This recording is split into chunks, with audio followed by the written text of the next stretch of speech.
Hey comrades, welcome back to Ammadi's galaxy.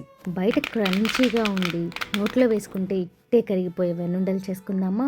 ముందుగా ఒక mixing బౌల్లో 2 కప్పులు పొడి బియ్యం పిండి తీసుకొని వేయించి దంచుకున్న సోంపు పొడి వేసుకొని కొంచెం సాల్ట్ యాడ్ చేసుకొని మిక్స్ చేసుకోవాలి. ఇప్పుడు అందులో రూమ్ టెంపరేచర్లో ఉన్న వెన్నని ఒక పెద్ద బత్తాయి పండు సైజ్ అంతా వేసుకొని ఉండ చేస్తే ఉండ ఫామ్ అయ్యేంతలా పిండికి బాగా పట్టించుకొని కలుపుకోవాలి. తర్వాత అందులో కొంచెం కొంచెంగా పచ్చిపాలని యాడ్ చేసుకుంటూ చపాతీ పిండిలా కలుపుకోవాలి. పచ్చిపాలు లేకపోతే నార్మల్ వాటర్తో అయినా పిండి కలుపుకోవచ్చు.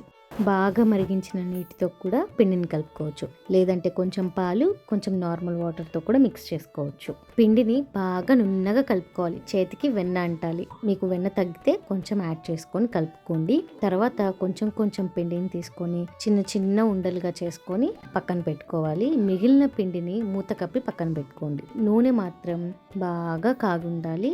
ఉండలు వేస్తే పైకి తేలిపోవాలన్నమాట. పూర్తిగా లో ఫ్లేమ్లో మాత్రమే మంచి బంగారు వర్ణం వచ్చేంత వరకు వేయించుకోవాలి. ఇప్పుడు వెడల్పాటి పాత్రలో కప్పు బెల్లంలో 1/2 కప్పు నీళ్లు వేసుకొని ముదురు తీగపాకం రాగానే స్టవ్ ఆఫ్ చేసేసుకొని యాలకుల పొడి అలాగే వేయించుకున్న వెన్నుండల్ని వేసుకొని కలుపుకొని 10 నిమిషాలు పక్కన పెట్టుకోవాలి. అంతేనండి, యమ్మీ వెన్నుండలు రెడీ. తప్పక ట్రై చేయండి. నచ్చితే like, share and subscribe to Ammadi's galaxy.